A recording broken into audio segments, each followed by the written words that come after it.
Okay, here's a new one that I'm finding highly compelling. No pun intended, but that was the site that I actually got this off of. He's showing a correlation of a few different peer-reviewed papers that have made connections, and somebody has made a third paper on this endeavor giving an actual timeline at this point that they can see, and the fragmentation of the origin of humanity. But in this variation, they look at pigment or skin color and its possible variations. And in doing so, they saw a wide swath across Africa, but also they're starting to notice what I said before in a recent video, this what they always called junk DNA somehow, because that's what they called it when they didn't know what it hooked up to, are now finding that it's like a song on your record. Well, each one of us has a record that must be 100,000 albums worth of songs, side A and B. But in that endeavor, there are places in there where certain people will have a Beach Boys song, as I said before, and other people will have a Van Halen version of the song, or a variation on a theme, or perhaps something entirely different. And in fact, if things show up correlating to two different people in this unknown junk DNA, they've been able to determine that they must have had interaction before, whether it was before recorded time, somewhere in the middle of the last ice age, or actually not even whenever we were Homo sapiens, but back in erectus forms. And it's kind of exciting because they can look back with these concepts, and after doing it and triangulating, if you will, from a few different angles, they'll suddenly figure out the bifurcation of humanity. This goes along with a recent video that I did not too long ago, showing that they have now in agreement that Africa, out of Africa idea, which you still get taught this 1/2 version, had already for a long time been /3, had some appendices added to it, made it 3.2, 3.4, and they were gonna come out with 4.0.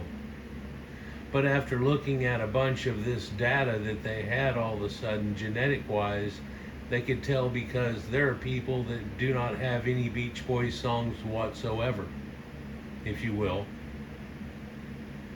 or Van Halen. And there are other people that have a couple of those songs, but it's only from later interaction, and they actually never had those songs on their album all the way through. If we could only look at archaic DNA a little easier and be able to pull that out, we'd be able to see this. But it's an extreme rare event for us to get DNA from somebody over a few thousand years old, actually. Now we've developed a method to be able to get that, and so we might be able to utilize that in other methods and start working on getting other DNA out. But our oldest DNA we have is roughly 30,000 years old. And strangely, it would have been looked at as contaminated if they didn't already have some of this junk DNA figured out. And the idea of whenever somebody gets certain genetics in there, it becomes a different order of the songs on your record. And whenever you get new info and data in, it fits itself into the part that has Van Halen, or the part that has the Beach Boys in it, or it's during the Beatles songs, and so on. And it changes that, if you follow me. Hopefully you do. So they've been looking at these genetics of skin color has implications for pigmentary, biological, and human evolution. That they have figured out the loci associated with skin pigmentation identified in African populations.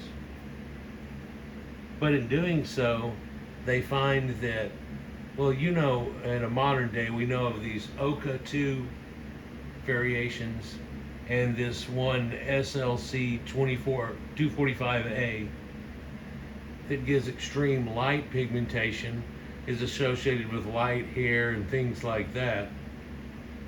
But there are actually 8 of these they have identified, and they're actually different than each other.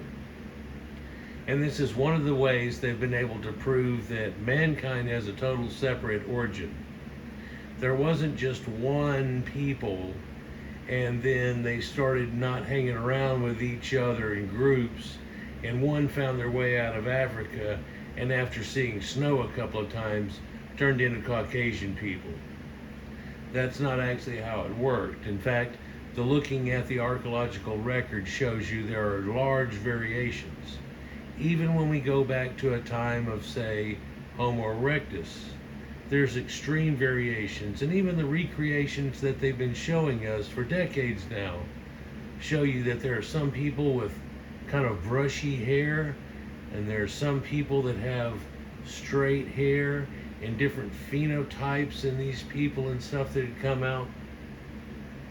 Well, a couple of years ago, I did one talking about how they were showing, well, in the same picture, the picture was actually a Lord of the Rings, and they said humanity used to look a whole lot different just in the middle of the last ice age, or just a global maximum, basically, and coming out of that. But they didn't make a reference to the fact that some of those were still extant or living Homo erectus forms that had never really evolved. And they weren't involved with any of these other people.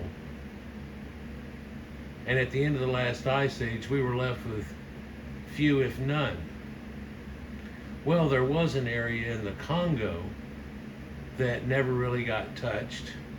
And so they stayed on till a modern time, up until about 4400 BC, and what we find is Acellar man. But just prior to that, they're all a 4 foot tall, small football headed, half the size of the cranial capacity Homo erectus form that's actually still there.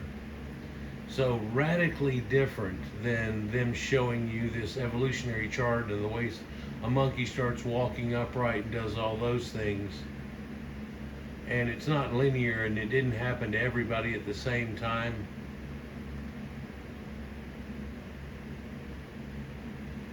But in this idea they're looking at here with Science magazine, and it's been peer reviewed now, so it can be spoken of fairly easy.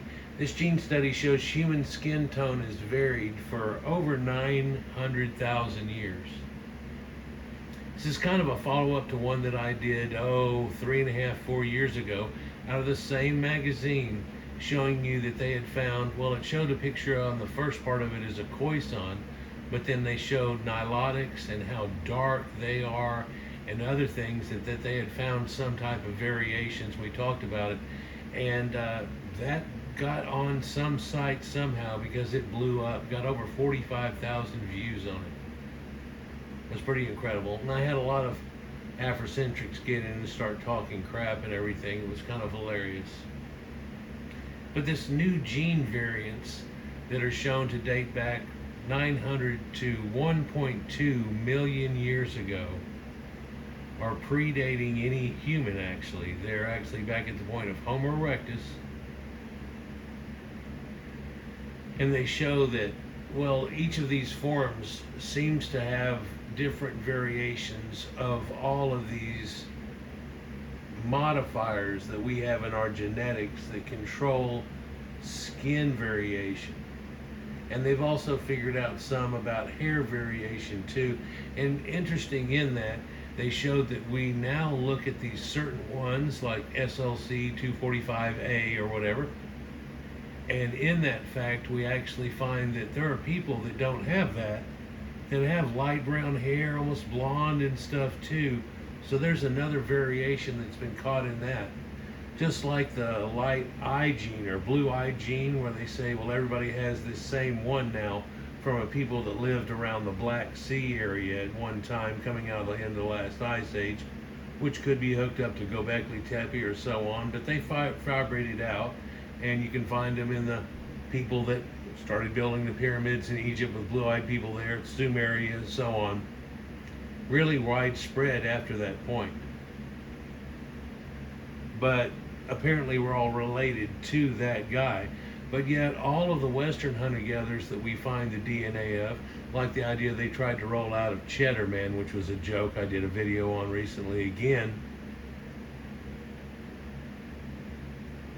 But they all have had blue eyes. It's just not the same variation. So how long had there been blue-eyed people? And you know, that's a connection to Conan the Barbarian and that idea too. When they show James Earl Jones with this real straight hair but blue eyes, and if you look at him, he's pale as hell. He's even paler than the bodybuilding guy, because he tans a lot for bodybuilding and appearance and so on. But yeah, and it's supposed to be some lost race from way back when, has to do with serpent worship and all those things. I've got other vids to make connections on those topics that are going on here, but here we can see kind of in a modern day, if you take out the mix, if you take out the far left and the far right of the situation and just went off of a blend, this is about the way it looks. And you can see this lightest to darkest skin, but we're going to see a couple of other variations that'll show you something quite different here coming up, and the way that it used to be at one time. And of course that's just another time there, and just another epoch in human evolution and so on. So again, this loci associated with skin pigmentation are identified in African populations. They tell you the most dramatic discovery concerned a gene known as MFSD12. Two mutations that decrease expression of this gene were found in high frequency in people with the darkest skin. So in other words, there's a gene that these people had that was being suppressed, and in doing so, out of the chart here, this is like the nilotics and so on with the super or hyper-melanated skin. These variants arose about 500,000 years ago, suggesting that human ancestors before that time may have had only moderately dark skin rather than the deep black hue created today by these mutations. In other words, the very dark black, darker than a milk chocolate bar people, are a recent mutation, and humanity started out being somewhere in the middle tones of what we were looking at just a minute ago there. But if you also looked, it did show that there were lighter tones, even at this point here. And we'll get to that here in a minute. So sometimes there's this thing in this squashing of genes. Another thing that's showing up that wasn't really an evident thought before was that some of these people have multiples of these genes. And once you get a couple of them, put them together, they end up showing you something quite different. The team also found variants of two neighboring genes, HERK2 and OCA2, which are associated with light skin, eyes, and hair in Europeans, but arose in Africa. So again, this, as I've shown before, when they walked out of Africa, they weren't black people walking out of Africa, whether you want to choose which black people that aren't related that are in Africa now, whether it's a Congo or a Bantu or a Khoisan, or do you think it all pygmies kept walking out of there, but then they got tall? It's not the way that it worked at all. When they came out of Africa, it arose in Africa. Light hair, skin, eyes, genes. Even Soy Keita, whenever he was presented with the idea of, well, when did white people show up in Africa by an Afrocentric in one of his talks, and at the very end I let him have questions. I have a video showing this exact moment. And he said, when did somebody who looked like Liz Taylor ever live in Egypt or North Africa and stuff? And he said, well, 60,000 years. And the guy started freaking out. He goes, no, actually, always.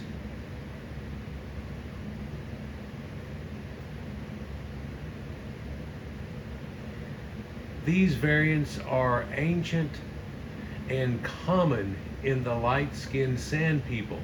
The Khoisan that we talked about. Again, I did a video of them just a few years back talking about something that they had found in them and with their admix, and I'm just going off on it a little bit, but it got a bunch of views. It was incredible.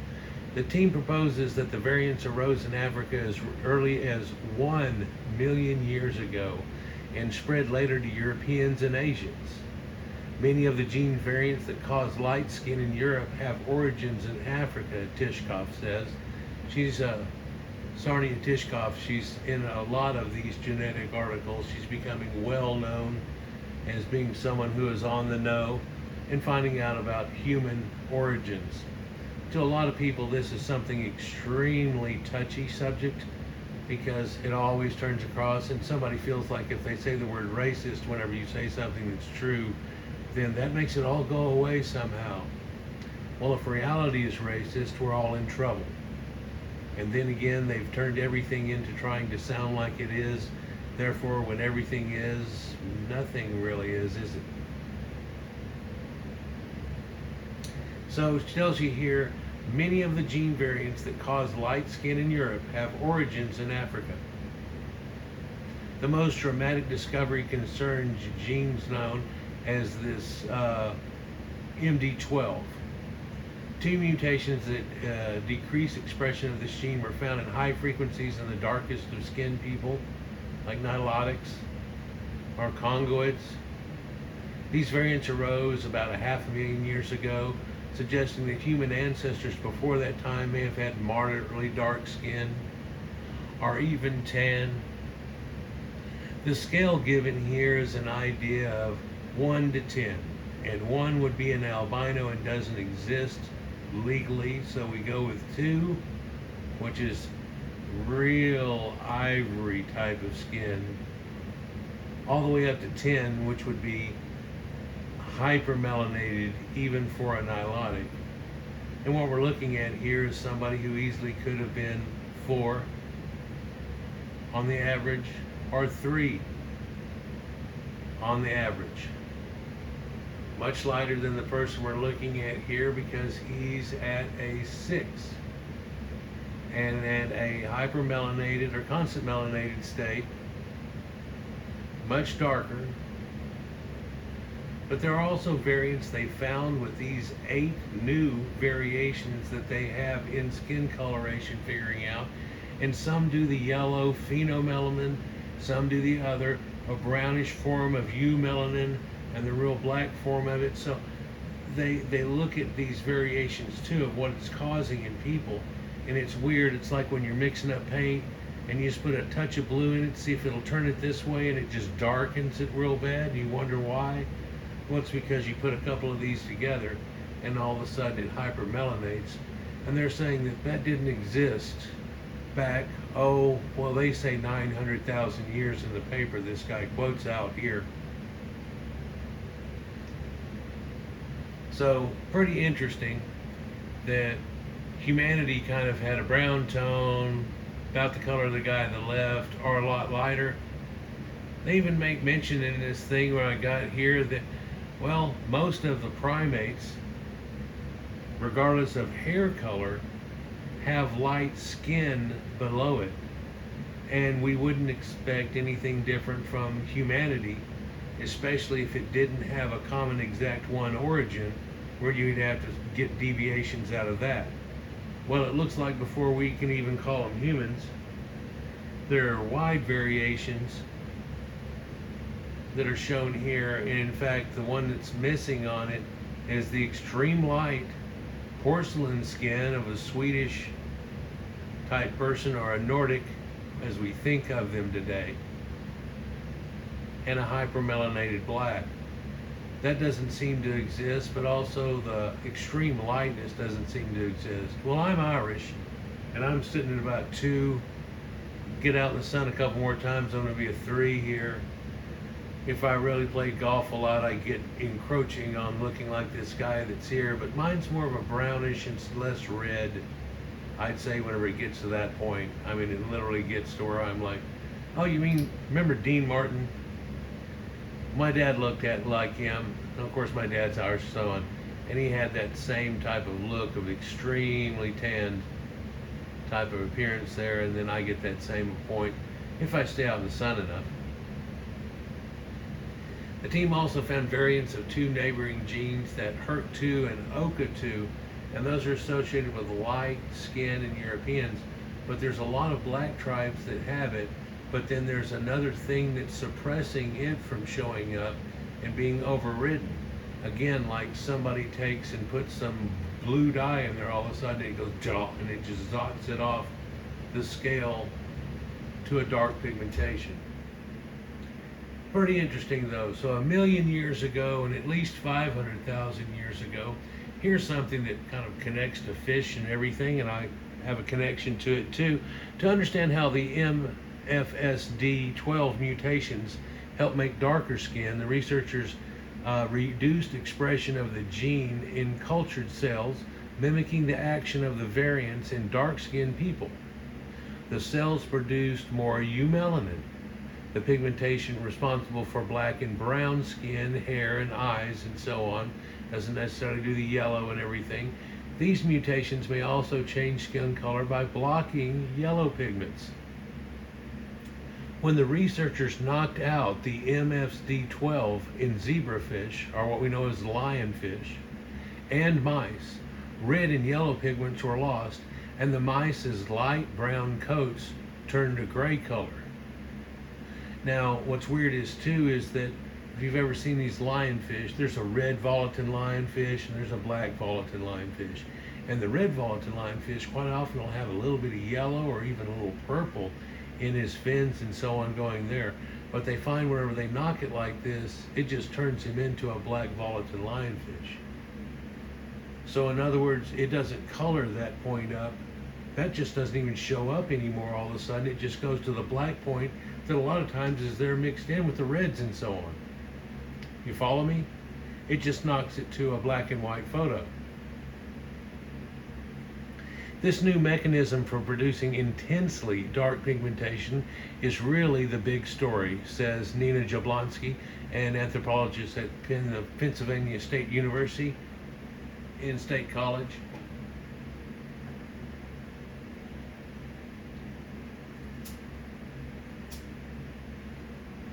There's been quite a few advances here in the last little bit for us guys, and pretty interesting. Some of it is actually confirmations. Other ones actually is kind of a confirmation for some people, but in other words, it literally destroys that out of Africa theory, or the concept they were trying to push on people for years. It's hilarious. At the same time they collected blood samples for genetic studies, they sequenced more than 4 million single nucleotide polymorphs, or SNPs, or SNPs, places where a single letter of the genetic code varies across the genomes of 1,570 of these Africans. We're talking about sub-Saharans basically. They found 4 key areas of the genome where the specific SNPs correlate with skin color. So here again, another variation on that. The first surprise was that SLC24A5, which swept across Europe and is common in East Africa, found in as many as half the members of some Ethiopian groups. This variant arose 30,000 years ago and probably brought to Eastern Africa by people migrating from the Middle East, Tishkov says. So again, we have this, well, all the blue-eyed people, and it's no older than 10,000 BC. No, they're telling you at the end of the Younger Dryas, when everything went to shit, these one people that came up out of it, like a phoenix rising again, had that. And so there weren't any blue-eyed people before that? Oh no, it could have gone back much farther before that too. And then again, what we talked about before with the other people having the blue-eyed variant, every single one they found has had blue eyes.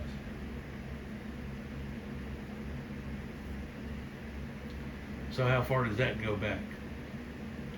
Or the idea of somebody not having black or chestnut or dark brown hair, but maybe lighter hair or so on, or a hair that's really red skewed or auburn and things like that. Well, it looks like That flip-flop in there is somewhere around 30,000 years ago,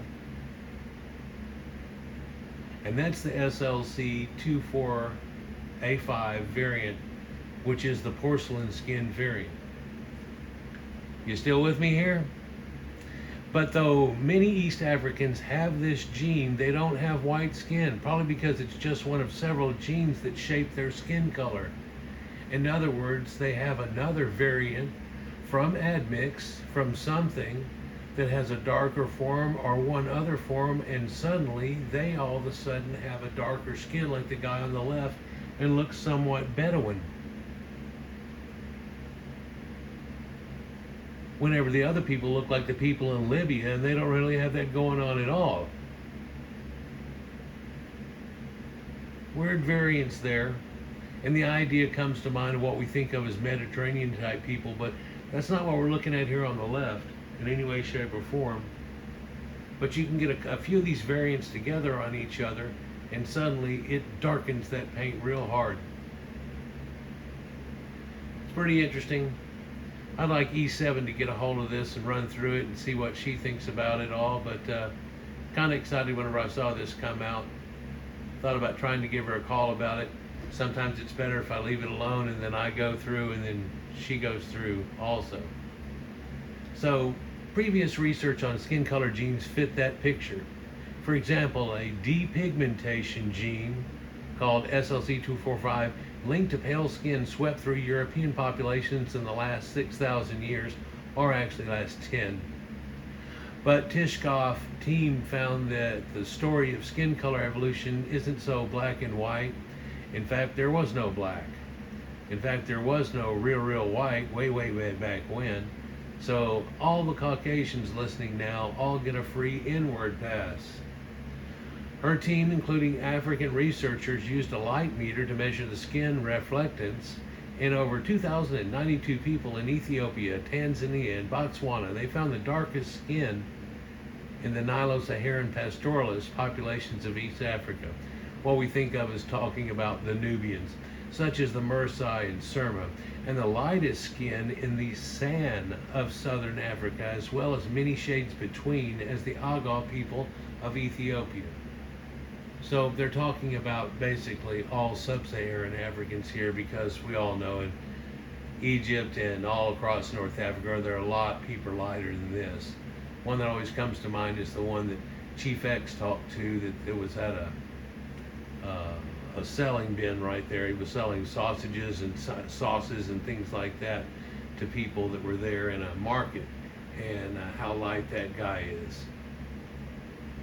And he spoke English real well too. I'm sure he spoke the Afro-Asiatic Berber language too. He probably spoke a little bit of French. Correlations between the allele frequencies at loci associated with pigmentation and UV exposure in global populations. A. Global variations in skin pigmentation indicated by melanin index MI, and these data were integrated with MI data for global populations, allele frequencies of genetic variants associated with skin pigmentations in global populations. Yeah, some of these papers have stuff that you go through like that, and it's like lawyer speak. But they're trying to show you on different ones what they have that connected in. And see, like this one right here shows SLC245A, and that it is actually in a lot of sub-Saharan Africans, including the Khoisan and so on. But then there's this blocker that's going on here over a lot of part of them.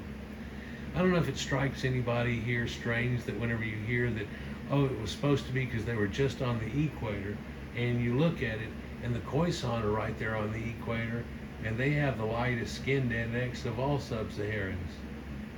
Well, it's also looked at as that they were a little more central, but then they would have been right there on it. Yeah, and the Pygmies too would have been up there a little more north than where they are. And they've been shifted around. Everything's been changed due to the late Bantu expansion. When you look at a picture later, you can almost see it where it happened at.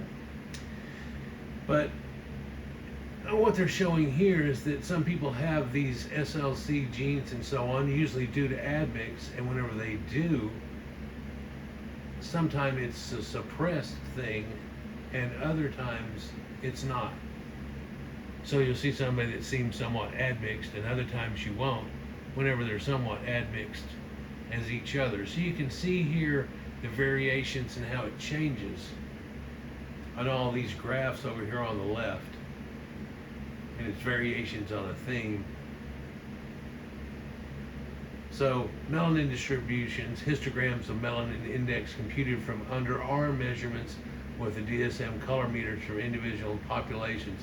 In other words, if they get somebody that's ever on the lighter end of the scale over here, they don't try to get their darkest or tanned point, because yes, once they do have this SLC and other ones, they all of a sudden have this magical adaptable melanin.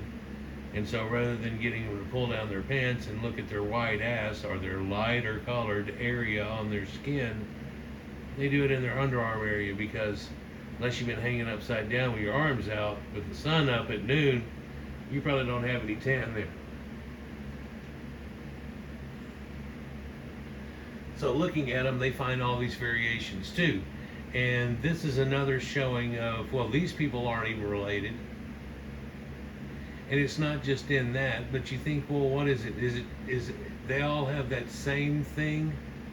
Do they all somehow have this same idea of they all have this chocolate paint put in there, and that made everybody the colors that they are?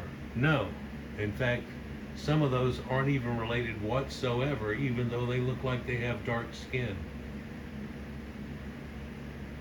It's another reason that they just came out with the paper I talked about here just a month or two ago, that the out of Africa theory is totally thrown out, that these people aren't even related. Those aren't related. In fact, the bifurcation theory is something that comes up either 7 million years ago. So we're talking about 1.2, somewhere between 900, all about this idea that we're looking at. And again, another formation at 500 KYA. But in that study, they were talking about something that goes back about 2 million years ago to 7 million years ago. But if it surpasses those people, it's around about 22 to 25 million years ago. So now we're talking about when we were not even a monkey type creature, but a shrew, and all these things separated and bifurcated off of each other and became something different at that far and long ago. And again, primates have usually light colored skin, and it was always believed by us, by just common sense thought, that once we lost all the body hair and we had lighter skin, that we developed darker skin to help make up for that and to be a UV blocker that our hair no longer was. But that doesn't leave the idea of how somebody would be needing to be almost black right there on the equator. Well, if it helps, and so on. No, not really, especially if the Coalescent can continue to stay as light as they do, standing in the sun all day, wearing nothing but a loincloth, basically. Then other people a long time ago, I remember papers back in the 1900s professing that the true Negroid of the Congo actually is dark skinned so he can hide in the shadows of the jungle, because they live in a jungle, and most people don't think about that. They think of them as being somewhat of as a desert form of people, but they're not at all. In fact, that's the reason they got stuck in that area, is it shrunk down into a little Congo area, and they wouldn't come out of it. Out of it is a bunch of lions and hyenas and bad things. So here we're looking at this dial here, and it shows 900,000 to 1.1 million years ago analysis of that. The way the mice change colors whenever they do this to it, realizing that that has an effect on it too. Populations and where they show this, melanin indexes, whether they have DB1, DDB1, HERC2, OCA1, MFSD12, or SLC245A. And you can see there's some people have an extreme spike in that area, but because they have a spike on this MFD, it's held back. Somehow these people, if that wasn't held back, would have much lighter skin and perhaps lighter hair mixed in with it, but it's being crushed by this one. Now here's the thing. There's 8 variations of this going on. These 4 that they're keying on here show 4 totally separate, different ways of skin pigmentation, lighter and dark, along with this new SLC 2485 one, right? That and the other ones that are light can end up being squashed if you have any of these other mixes in there. And instead of being somewhere about here on the scale where you were here, instead of getting about here, it puts you way up here. It doesn't plus, it multiplies. And that seems to start up somewhere around 900,000 years ago. And anybody that's midway on that melanin index or higher all form after that point. Although I still have to mention anybody with porcelain skin as opposed to dark. I mean, I'm up here and nobody can see that. So I call myself, I don't know, 2.73 right now at this point, but it could get a bunch more. So they show this idea here of coalescent trees, and they show this bifurcation section, this little cutout smiley spot, where the mouth of the Pac-Man is, if you will. Coalescent trees and TMRCA dating infer genealogies for regions flanking candidate causal loci. Each leaf corresponds to a single sampled chromosome from one of 278 individuals in the Simmons Genomes Diversity Project. Leaf nodes are colored by the population of origin of the individual, and sequences carrying the light allele are indicated with an open circle located next to the leaf node. Node heights and 95% CI are present. So you can see these little slits of the mouth that are going on here in this SLC 245, and also you can see that they're slightly located around its mouth, that then it's cutting around there, it's going around from right here in the middle to right up there being very much higher, and so on, where it cuts in. This would also indicate dating and so on. So they're looking at from West Africa, East Africa, North Africa, Pygmy, San, Oceania, West Eurasia, Middle East, Central Asia, South Asia, East Asia, American, that's Amerindian as opposed to the modern population, we know how that works, and so on. So pretty interesting, all this stuff. And whenever you look at this video here, the guy goes into all this other stuff about it, which is quite telling. They show this different stuff. This probably I shouldn't even mention over here. If you want to pause it and read the part that's over on the right, I'll leave it here for a few seconds to do so. But you can see these pie graphs and situations they've derived from using this data come out of here, and they find that it correlates with skin color exactly, and that there are certain skin tones that whenever you take this one and add it to the bunch, everybody's at least a 5. Even if they're only touching on 2s or 3s, it gets up to that high. There's another one that seems to be drastic or strong, but not as strong as that MFSD12. But then the other ones we're looking at are actually light skin pigmentation from an olive point of view, from a yellower point of view, to a porcelain point of view, and then the true porcelain, if you will, at not the Oka 2 one, but actually looking at SLC 24A5 and finding that one there. And variation on a theme is what gives us that little concept of a Mediterranean perhaps look, or a Spaniard that's a little bit darker, or things like that. Anyhow, so just to try to finish this off correctly, I guess, we look at certain things like this, and guys that are much smarter than any of us look at these things and have figured out that, here's the way it's working out. And amazingly, we're starting to figure out what junk DNA is. And you go, oh, it's just the songs on a record thing. That probably doesn't mean that much. And what's amazing is, well, it means a whole lot. And certain parts mean certain things. And if you've got this series of songs hooked up together, it means something rather than just a portion of it or something missing in the middle. And connections there. So again, light skin genes go back at least 900 to 1.2 million years ago.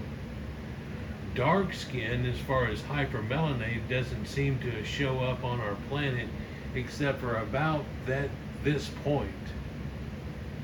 Whereas the other ones seem to be evident of all of the Homo erectus forms and things before that.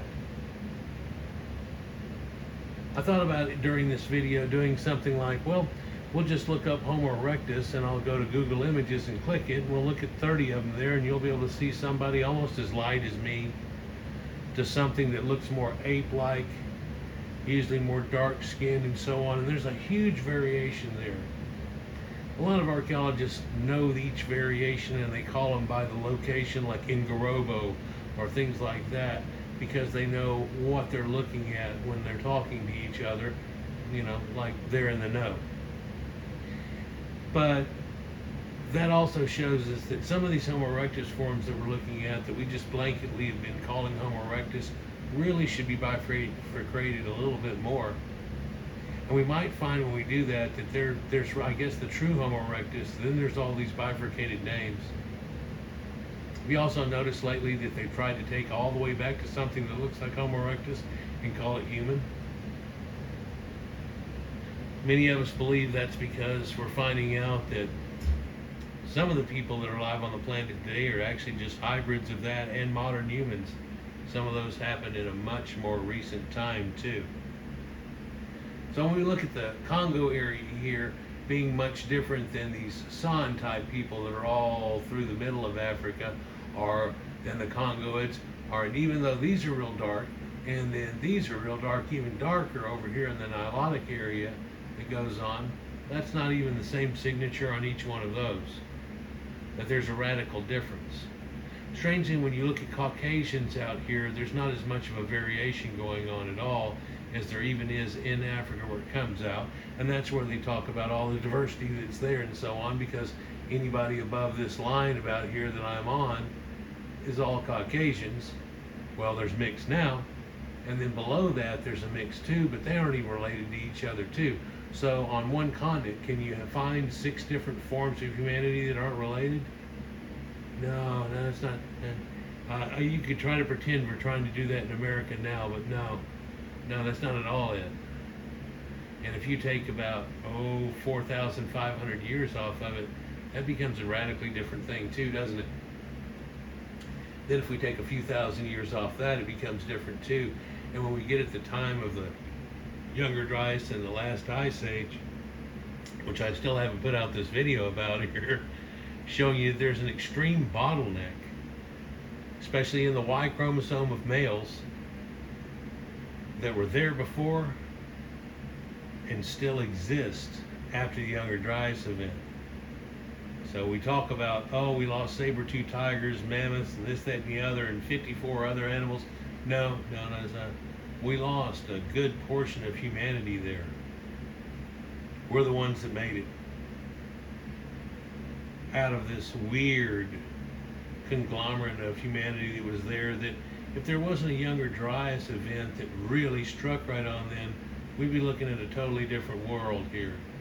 Whether it still had saber-toothed tigers or mammoths, also the boundaries of what we call humanity would be totally different, wouldn't they?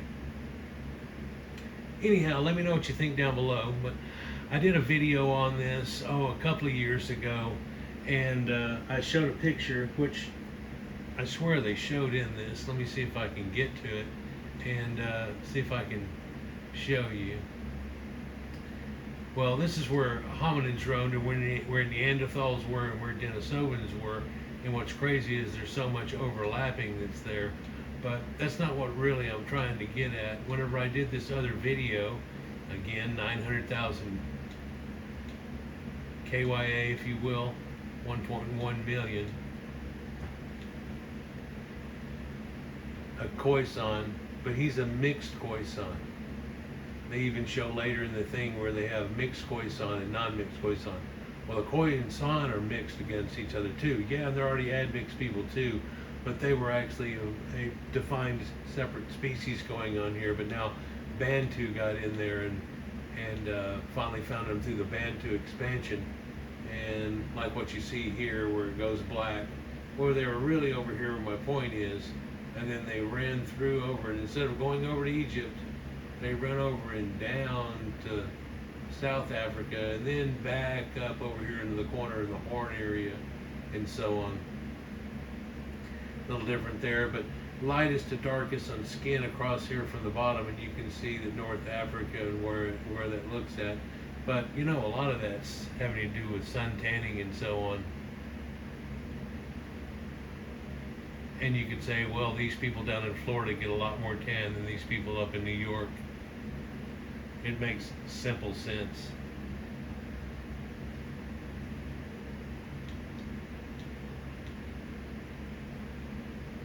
Khoisan lady.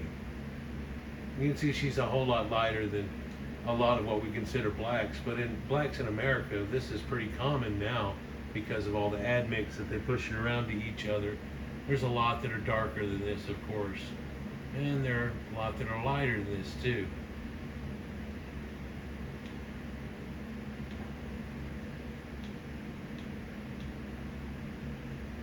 There are a lot more that look like this than look like the Khoisan, of course, because they're more of a Bantu type than a Khoisan, which aren't related to each other. Of course, some people can be so superficial, all they look at is skin color, whenever that's not really what goes on there. So this might be a little important way to end right here. In fact, that picture on the right is a picture that I show in that video from 3.5 years ago, whenever it talks about skin pigmentation goes back over a 500,000 years. Yeah, depending on which topic we have talking about, that should be probably brought up a little more often from other people trying to make the idea that everybody used to be black and cheddar man used to be darker than mahogany and all this type of stuff, and that's a known lie. So MSD, DDB1, and then OCA2, which connects to the derived lighter here with LSE 24A5, are TYRP1. Now, in a more recent timeline, there are a lot more people that have lighter skin because it's dominated, taken over. But you can see where that tan color is in its area and all over Egypt here.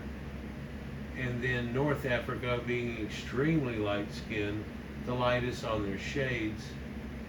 And the ancient Berbers here being very, very light right above my pointer here. I could show Berbers again, but we don't need to. But if you want to look up blue-eyed Berber or a Mazai beauty contest, you're going to see some people that you swear look like Europeans wearing some kind of Maghreb outfit whenever they're the endemic people to North Africa and always have been. And that would make much sense whenever you say that, well, Ramses looks like he has that same endemic Berber type of haplogroup. And how did that haplogroup get from here down to here? From a people who had the capability of going there. But that's a much more recent time. See how dark this lady is over on the right hand side? And on that 1 to 10 scale, she's only like an 8.5.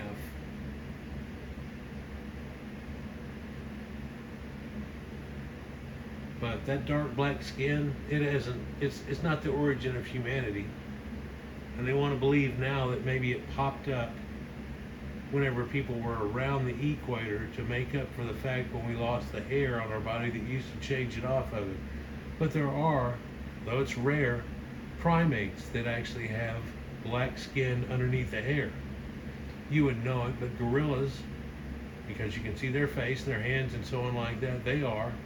And so are bonobos, which are kind of like a chimpanzee, but black skinned. There's a few marmosets and so on like that, but basically everyone else is a lighter skinned version. And it really doesn't matter because they have hair on them, like chimpanzees, which is supposed to be our closest living relative. showing you again that, well, the holotype of mankind wasn't a black person. In fact, what they're showing now, black didn't exist back then. It would have been somebody like in a medium-ish brown color. Yeah, it seems all just too good to be true that they want to pick just number 5 and go with it. And then that's how people became darker and people became lighter, isn't it? Rather than saying, well, if they were lighter, they were probably more like this tan color I'm on now. Maybe darkest would be that. So not out of the range of Caucasians we even have today. Let me know what you think down below. Peace.